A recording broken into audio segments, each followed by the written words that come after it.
আহমদ আব্দুল কাদের, আপনার কাছে আসি। বিএনপি মহাসচিব বলেছেন কিছু রাজনৈতিক শক্তি ইচ্ছাকৃতভাবে বিভ্রান্তি ছড়াচ্ছে। তিনি এটিও বলেছেন যারা অতীতে বাংলাদেশকে স্বীকার করেনি, স্বাধীনতায় বিশ্বাসী করেনি, তারাই আজকে ধর্মকে ব্যবহার করে মানুষকে ভুল বোঝাচ্ছে।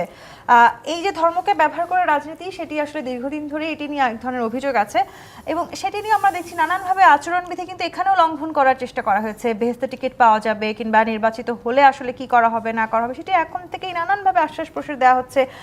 নেতাকর্মীরা একসাথে জড়ো হচ্ছেন, জনগণদের সাথে কথা বলার চেষ্টা করছেন। কেন মানা হচ্ছে না আসলে আচরণবিধি?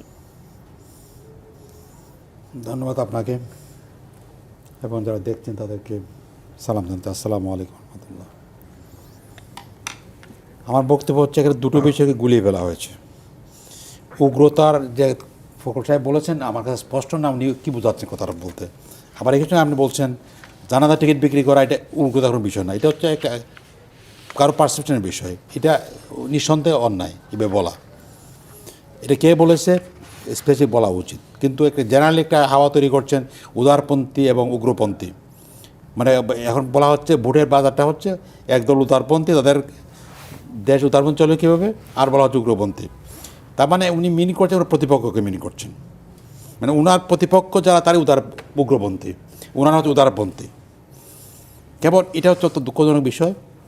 আপনি অবশ্যই প্রতি সমালোচনা করতে পারেন, কিন্তু আপনি লেবেলিং করাটা, আবার যদি ওতে বলা হয় যে উদারপন্থী না আপনারা মূলত দেশকে বিক্রি করে দিচ্ছেন, আপোষ করছেন, তার তো কী জবাব দেবেন আপনি? সেদিন আমি মনে করি এই সমস্ত লেবেলিং করা উচিত নয়। আপনি আপনার কথা বলেন, আমি আমার কথা বলবো। উনি উগ্রপন্থা কি না এটা আপনি জনগণ বিবেচনা করছে। আর ডেমোক্রেসিতে ইলেকশনে উগ্রপন্থার কোনো স্থান নাই। উগ্রপন্থা মানে হচ্ছে ফোর্স করে কোনো জিনিস থাকার চেষ্টা করা, মেজরিটির উপরে চাপানোর ব্যবস্থা করা, এক ধরনের ফেসিবাদ এটা। কিন্তু এই জন্য উগ্রপন্থী কথাটা বলাটাই হচ্ছে উগ্রপন্থাকে প্রশ্রয় দেওয়ার ব্যবস্থা করা। আবার ডক্টর আহমদ আব্দুল কাদের, কোন একটি ধর্মভিত্তিক রাজনৈতিক দল যদি এটিও আসলে নিজেদের যারা আসলে ভোটার আছেন তাদেরকে এই স্বপ্নটাও দেখান যে এই দলটিকে ভোট দিলে তারা ধর্মীয়ভাবে লাভবান হবেন, সেটিও তো আসলে এক ধরনের অন্যায় কিনা? না, এটা অন্যায়। ওরা ধর্মীয়ভাবে লাভবান অর্থ কি? অর্থাৎ এখানে ইসলামপন্থী করে স্পেসিফিক যে ধর্মীয়ভাবে লাভবান অর্থ হচ্ছে তারা ইসলামটা ঠিকমতো পালন করতে পারবেন, বাধা দেওয়া হবে না। যেমন আমাদের বিগত 17 বছরে আওয়ামী লীগ মুখে যাই বলুক কার্যত ধর্ম পালনের বাধা সৃষ্টি করেছে, বিভিন্ন পন্থা বাধা সৃষ্টি করেছে। এখন আমি যদি বলি যে এখন যদি এমন একটা সমাজ করতে পারেন যেখানে আপনি সহজে পালন করতে পারবেন, কারণ বাধা দান করতে পারবে না। আপনাকে সন্দেহ করে আপনাকে এই যে মনে করেন অনেক লোককে ধরা হয়েছে আননেসেসারি, এবং ধরার পরে তাদেরকে ব্লেম দেওয়া হয়েছে তারা উগ্রপন্থী। এই সমস্ত গুম খুনের ব্যাপারও কিন্তু এই সমস্ত কাজ করেছে। এই জন্য আমরা বলছি ধর্ম করার কারণে আমি বহু লোকের জেলখানে পেয়েছি যারা কেন নামাজ পড়ে রেগুলার, এই জন্য তার গ্যাস নেওয়া হয়েছে যে আপনি এত নামাজ করা দরকারটা কি। এই জন্য আমি মনে করি স্বাধীনভাবে ধর্ম পালন করার অধিকার সবার আছে, সব ধর্মের লোকের আছে, এটা আমি নিশ্চিত করতে চাই। এটাকে যদি উগ্রপন্থা বলে আখ্যায়িত করা হয় তাহলে আমরা কী বলবো, আপনাকে ধর্মের বিরোধিতা করতে চাচ্ছেন? এই জন্য বলছি ধর্মবিদ্বেষী উগ্রপন্থা এই দুইটা তো বিপরীত শব্দ কাজ দাঁড়িয়েছে। এই জন্য আমি মনে করি এই সমস্ত কথা না বলাই উচিত। ফখরুল সাহেব বলেছেন, এটা আমি মনে করি এটা এখানে কি কোনোভাবে শ্রেণী বৈষম্য করা হচ্ছে সেটি মনে করছেন আপনারা? শ্রেণী বৈষম্য মানে হচ্ছে ওনারা যে ধরনের ধারণা পোষণ করেন এর বিপরীতে ওনারা উগ্রপন্থা বলে আখ্যায়িত করছেন। আমি মনে করি এক ধরনের বৈষম্য বলতে পারেন। সমাজের বৃহত্তর অংশ কী চিন্তা করছে তার চেয়ে বড় কথা হচ্ছে আপনি কে ভাবছেন, এটাকে আপনি আরও পড়ার চেষ্টা করছেন। আমরা মনে করি এটা করা উচিত না।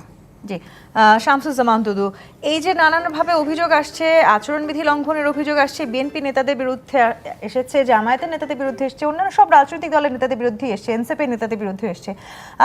উদার নাকি উগ্রপন্থী রাজনীতি থাকবে সেটি নিয়ে আসলে এক ধরনের আলোচনা সমালোচনা চলছে, যেটি বলছেন ডক্টর আহমদ আব্দুল কাদের বিএনপির বাইরে যারা রাজনীতি করছেন তারা সবাই কি তাহলে উগ্রপন্থী?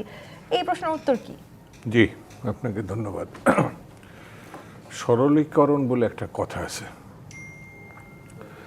চোর, ডাকাত, খুনি, লুটেরা, বদমাইশ এরা কিন্তু মানুষ, কিন্তু এদের কাজ কামের উপর নির্ভর করে চোর, ডাকাত, খুনি, লুটেরা বলা হয়।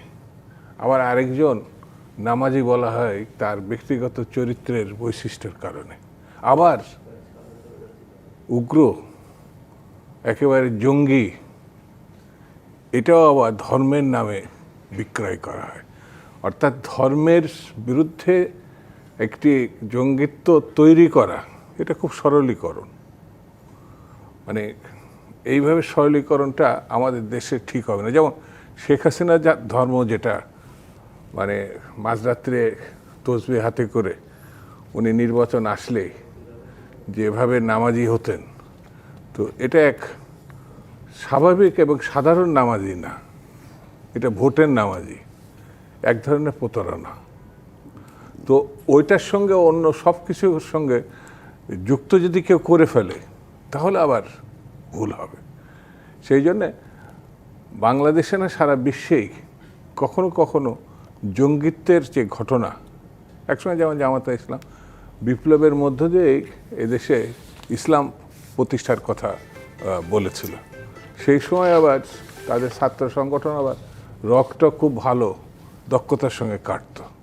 পরে তারা আবার গণতান্ত্রিক রাজনীতিতে যখন ফিরে এসছে, ভোটের রাজনীতি ফিরে এসছে, আমেরিকান এমবেসি যখন তাদেরকে মডারেট ইসলামিক হিসাবে চিহ্নিত করছে, তখন রক কাটা কমছে, আবার গণতান্ত্রিক ধারায় এই রাজনীতিটা আসছে।